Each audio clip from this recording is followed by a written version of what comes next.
It was just another Monday morning for Maria. A quiet and hard-working woman who never asked for much, just respect for the work she poured her heart into. She had been with the company for years, always staying late when no one else would, always helping her team without expecting recognition. But that day, in front of her colleagues, something happened that would leave her trembling.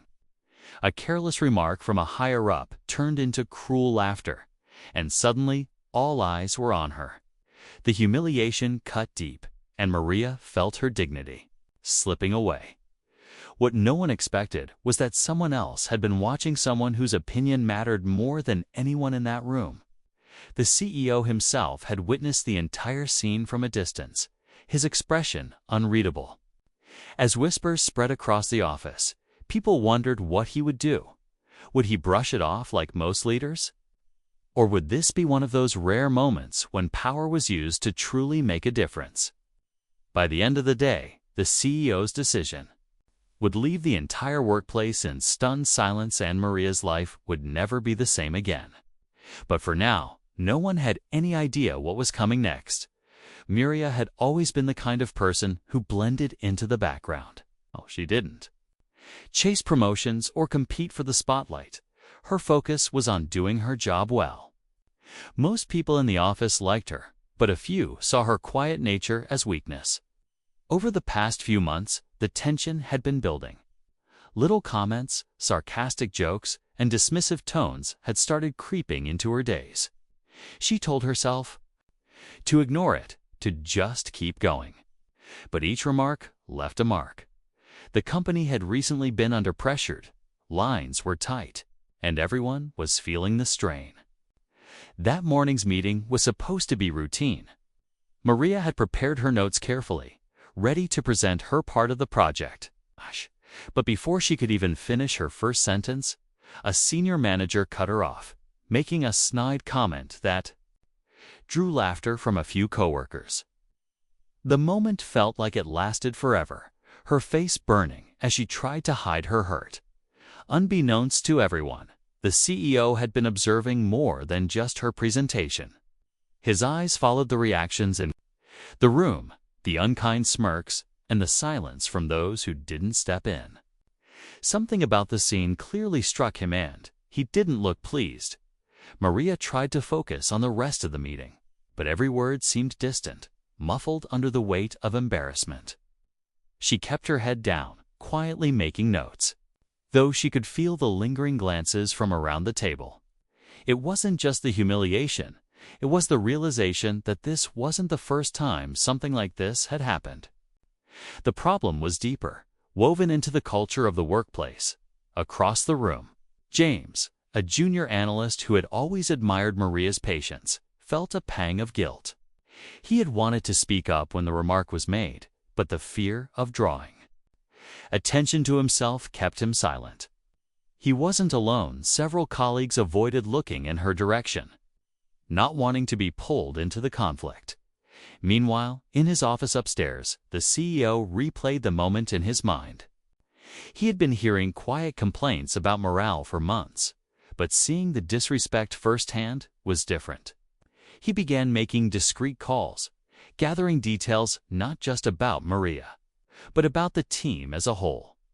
Back at her desk, Maria noticed an unusual email requesting her presence in the CEO's office later that afternoon. Her heart raced. Whatever was about to happen, she knew it would change everything. Maria could barely concentrate for the rest of the day. The email from the CEO's office sat in her inbox like a ticking clock, each passing hour making her more anxious. She had never spoken to him directly before, and now her mind was flooded with questions. Was she in trouble? Was this about the incident in the meeting? Had someone twisted the story against her? Around the office, whispers started to spread. A few people exchanged knowing looks, while others avoided eye contact altogether. James overheard two coworkers speculating that the CEO had been watching closely lately. And not just Maria, he had been quietly assessing the leadership team as well. Something was clearly brewing, and no one knew where it would land. When the clock finally struck 3, Maria made her way to the top floor. The air in the executive hallway felt heavier, quieter. The receptionist gave her a small, encouraging smile before opening the door. Inside, the CEO was standing by the window, hands clasped behind his back, his expression unreadable. On the table sat a file with her name on it. He turned slowly, meeting her eyes with a steady gaze. "Maria," he said, in a calm, deliberate tone, "I need to talk to you about what happened this morning, and what's been happening for a while." Maria's breath caught for a moment, but before she could respond, the CEO slid the file toward her. Inside were printed emails, messages she recognized, but not in the way she expected. They were between other managers, and her name appeared more than once. The words were sharp, mocking, and worse. They hinted at decisions made behind closed doors to keep her from advancing in the company. "This isn't just about today," the CEO said, his voice steady but firm. "It's about a pattern I can't ignore." Maria felt her pulse quicken. She had suspected that her quiet nature sometimes made her an easy target, but seeing it laid out like this was overwhelming. Before she could gather her thoughts, the CEO added, "And there's more. I've learned that some of these actions may have been part of a larger plan to undermine more than one person here." Downstairs, James noticed unusual activity. Two other employees, both senior managers, were called into separate offices, their faces tense. Rumors swirled faster now, but no one dared speak too loudly. In that moment, Maria realized she wasn't just caught in a single act of humiliation. She was standing at the center of something much bigger and far more dangerous than she had ever imagined. The CEO walked around the desk and took a seat across from Maria. "I've spoken to the board," he said, his tone sharp with purpose. "The behavior you've endured ends today." He explained that after reviewing weeks of internal reports and quietly speaking to staff, he had enough evidence to remove the senior manager who had humiliated her, along with two others involved. In the scheme, Maria sat in stunned silence as the CEO revealed that he had also instructed HR to restore her eligibility for the promotion. She'd been unfairly denied. "Your work speaks for itself," he told her. "It's time the company recognized that." Downstairs, the office was buzzing as news spread boxes being carried out, security quietly escorting the managers away.